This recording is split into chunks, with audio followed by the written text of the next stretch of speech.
जितना दर्शक लोग देखा था सबके चरण छू के प्रणाम। हम अभी कोढ़ा में बानी और वो लोग के मालूम है कि विधानसभा के चुनाव अंतिम चरण के एरिया कटिहार में 7 तारीख के होखे वाला बा, 7 नवंबर के।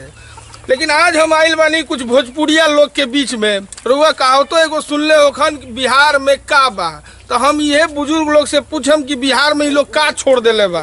भाई यो लोग के छोड़ला पर पता चली। हाँ। चली हम बात करतनी, हम अपना दर्शक लोग के बतावे के चाहतनी कि लोग से राय ले कि भैया बिहार में का बा, आ केकरा के लोग चुनी, आ केकरा के मुख्यमंत्री बनाई। तब बाबा का नाम भइल? जगन्नाथ मला। अच्छा, तो ये बताई कि ई बार केकरा के चुनम विधायक कोढ़ा हम तो सब दिन दिला बानी मोदी जी के, सब भी मोदी जी के। मोदी जी के? हाँ। का कर दिले बड़े मोदी जी? मोदी जी जौन कइले बड़े तो कांग्रेस नहीं खे कइले। का एको दुगो बता दी ना, हम कुछ ना बता। अरे मोदी जी का कइले बड़े? का कइले बड़े, घर घर बत्ती जर गइल, रास्ता बन गइल। हाँ। आ कांग्रेस रहे तो एकदम साफ खत्म कर देले रहे। अच्छा। अब जे बाटे से मोदी जी अपन रास्ता धरवले बड़े। अब लोग चाहता कि करा के बिगाड़ो। अच्छा, तो बिगाड़े से तो ना बिगड़ी। हाँ। अच्छा, लोग कहता कि बिहार में का बा वो मालूम बा? कुछ बा बिहार में? बिहार में नोचा गइल बा कौन चीज के नोच लेला? सरकार नोचल, लालू नोचल पहले। अच्छा, ओकरा बाद जो जनता लोग नोच, लालू जी नोच ले बिहार के साफे कर देले। तो केंगो नोचले? घोटाला में नोचले। घोटाला में। अच्छा, तो अब कुछ बाचल बा कि ना? अब का बाचल बा? अच्छा, अब मोदी जी है जिंदा कर रहल बड़े। अच्छा, राउर इतना उम्र हो गई, बिहार में रुआ बहुत नेता के देखनी आइल गइल, कितना सरकार आइल गइल गिरल। सबसे बढ़िया सरकार कौन? मोदी जी है सबसे बढ़िया। इतना उम्र में? हाँ। राउर उम्र कितना होता है? उम्र हमारे 105 वर्ष। 105 वर्ष जी गई नी। हाँ। हमनी के तो उतना जिए सकी ना। एगो चोरवा कांग्रेस बा डीलर बा। हाँ। वो कांग्रेस हो। हाँ। मगर वो चबाही में बा के यह का नाम हो? अच्छा, ये बताइए कि सबसे बढ़िया सरकार मोदी के है? मोदी जी है। अच्छा, हम लोग का जानकारी एकदम पूरे है। हाँ। और जब से हम लोग वोट देते हैं मोदी के देते हैं। हाँ। हाँ। अच्छा, ये बताइए कि नीतीश सरकार से खुश बानी? देखिए, नीतीश सरकार तो ठीक है बड़े। हाँ। खराब नहीं था। हाँ। मगर दारू का चलते थोड़ा दारू बंद भइल बा कि ना? दारू कहाँ बंद भइल बा? दारू तो चालुए बा। लोग पी के वही गिरता एकदम पहले सब नहीं। लोग हल्ला करता कि हम दारू बंद करवा देनी ना। कहाँ दारू बंद? वही उल्टा लोग वही तरी चालू बाजार लोग हो जी खड़ा होके एक पियाली मार ले चालू चलते पियाली? कितना बेला पियाली में? अब पिए वाला जाने कि एक पौआ बाकी आधा पौआ बा। पहले तो अंग्रेजी खुलेआम पियत रहल। अब वो नहीं पियत। अंग्रेजी के पैसा नहीं जुटो तो पी लो कहाँ। अच्छा। अच्छा, पहले खुलेआम लोग रोडे पर पियत रहल। हाँ, बोर्ड के पियत। अब नहीं पियत, अब डेरा के पियत। डेरा के लोग पियता। हमनी के तो दारू का हाल है ना जाननी ना जाननी। तो माने अबड़ी फिर नीतीशे के करा के नीतीशे के मोदी के दियाई मोदी के। हाँ। तो मोदी के देम तो नीतीशे ने मुख्यमंत्री बनी। और मुख्यमंत्री बनी है तो कौन खराब? का करत रहनी है? हवा भर रहे थे भोजपुरिये में बोलनी। अच्छा, हवा भरता नहीं। हवा का हो गई साइकिलिया में? साइकिलिया तो नहीं देखिए हो कैमरा पर्सन। हाँ, का हो गई भाई साइकिलवा में? हवा कम हो गया, पंचर हो गया। अच्छा, पंचर हो गई। तेजा पंचर के दुकान नहीं खे ना? बाजार पे। बाजार पर तेजा कितना दूर बा? 3 किलोमीटर। तो ओजा जाम पंचर बनवावे। हाँ। अच्छा, ये बताइए कि अब तो चुनाव आ गई जी, तो विधायक कोढ़ा के केकरा के बनाए?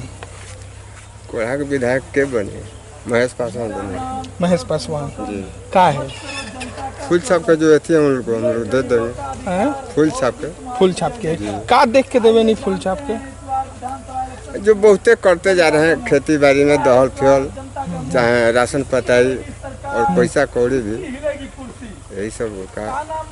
अच्छा, ये बताई कि इतना दिन उम्र कितना उम्र हो गई? हो गई लगभग 60 पूरे जाता है कम में। अच्छा, अभी तक के जितना सरकार हुआ देखनी, सबसे बढ़िया सरकार कौन लागल? सबसे हम लोग को बीजेपी मोदी सरकार अच्छा लगा। मोदी सरकार अच्छा लगा, तो अबरी फिर बीजेपी। जी। अच्छा अच्छा, का नाम बा? सरवन चौहान। तो अबरी विधायक कोढ़ा से के बनी? ललिता देवी दूसर की कौन पार्टी के है? बीजेपी। अच्छा, ई ऊख ई कैमरा पर्सन के कहम तनी देखई ह, ई ऊखवा के का करेनी? जूस बना के बेचे। जूस तो फायदा होला हमें? हाँ, हो जाला, अपन नमक रोटी चलत तो रहे। ये अपने खेत में उपजावेनी, अपने खेत आ मशीन में पेड़ के बेचेनी? बेचे। कैसे कब गिलास बेचेनी? 10 टका 20 टका। तब अच्छा, एक आदमी कितना कमा लेवेला? वो आमदनी के ऊपर बाटे। ज्यादा अगर ठंडी के मौसम रही तो मतलब 1500, नहीं तो 2000। 2000 हो जाला। ओके। अच्छा, ये बताई कि एक आदमी अगर व्यवसाय करे के चाहे, जे हमारे भाई लोग देखता बेरोजगार लोग, उ लोग के भी हम बतावत नहीं कि देखी कि ई ऊख बेच के ई लगभग रोज के 2000 1000 रुपया कमा लेवेले का भैया? सही बात बा? बिल्कुल सही बात। तो मेहनत कैला पर रोजगार एजो बा। हाँ, मेहनत केला पे एहू जरूरी है। लेकिन लोग दिल्ली चल जाला का है? एजा काम नहीं खे जा, तो रोज काम करते बनी। एजा रेगुलर के काम नहीं खे। रेगुलर के काम नहीं। काम नहीं। अच्छा, तो ये बार बीजेपी सरकार। बीजेपी। हाँ, हमने के सब दिन बीजेपी के सरकार जब से हो समझ ले बन 200 सरकार के हमने के गीत नहीं की जाएगी ना ना। का है खासियत बनी जो हमारा देश के रक्षक बा, जनता के रक्षक बा, विकास के ओर जा रहा बा अपन भारत, मतलब वो करे के देखल बा, वो करा के हमने के रखल सरकार। और बाल बच्चा को बाल बच्चा 3 लड़की रही है, 2 लड़का, सबके शादी ब्याह हो। सब इहे धंधा से? हाँ ना, अपन दूसरों खेती बा। लेकिन पढ़ाया इहे काम? हाँ, ये काम बा, खेती गृहस्थी। ये अच्छा फायदा देवेला? हाँ, ये अच्छा का देला, तब अपन गुजारा हो रहल बा। हाँ, ट्रक का ड्राइवर हाँ, जिस समय की इतना गड्ढा था, उस समय गाड़ी पलटी हो या कुछ हो, हम लोग जो पटना पहुंचते थे 8 घंटा में उनके राज में, रुक और नीतीश के राज में हम लोग पहुंचे सारा 5 घंटा 6 घंटा में। उस समय रोड का स्थिति इतनी खराब थी, बाकी कोई सुनवाई नहीं, गाड़ी पलटी हो या धस जा या मिट जा। अब रोड का सुधार? और जब से नीतीश बाबू आए हैं तब से रोड का सुधार हुआ है। अच्छा, और क्या चाहते? तो इस बार हम लोग मोदी का देने का पक्ष में है। मोदी को। अच्छा, जो भला बुरा कर रहे हैं वही कर रहे हैं। उनके गठबंधन में नीतीश बाबू हो या जो भी है, या कोई दूसरा भी हो, बाकी मोदी के ही नाम पर वोट दिया जाएगा। आप भैया किसको वोट दीजिएगा? किसको जिताइएगा? हम तो बस बीजेपी को जिताएंगे। बीजेपी। हाँ, का है वो शुरू से हम सब दे रहे हैं उसी को, एकदम बढ़िया सरकार है। अच्छा, ऊपर से दाना पानी भी दे रहे हैं, बिजली है, रोड सड़क बन गया है, बढ़िया चकाचक है, कोई दिक्कत नहीं है, हम लोग को खुशी है। ठीक। हाँ, उनका लालू का राज में एकदम साफ नहीं था, कुछ नहीं था, सड़क कुछ इनको नहीं था। देखिए क्या है? जाल है। और देखिए, हम कैमरा पर्सन को बुलाएंगे, थोड़ा मछली दिखाइए इधर। ये मछली मार के आ रहे हैं। कौन मछली है ये? चोपड़ा मछली है। चोपड़ा मछली है? हाँ। अच्छा, इस जाली में रखते हैं? इस जाल में बजा कर इसमें रखते हैं। निकल ना अब वहाँ। अच्छा, तो इस बार किसको मुख्यमंत्री बनाना है? नीतीश को बनाना है। नीतीश को? हाँ। का है? रोड बना दिए, बिजली दे दिए, चारों बगल पानी दिए, हर चीज को हम लोग को सुविधा बना दिए। इस लालू के राज में चाची जाता रही तरी क्या करा के जीता है? नीतीश कुमार के। आई बकरी कगो बकरी पाल ले बनी? 3 गो। फायदा होला बकरी से? हाँ, तो फायदा ना होखेला। हैं? फायदा तो खूब करे। अच्छा, कगो बाल बच्चा बाड़े सा?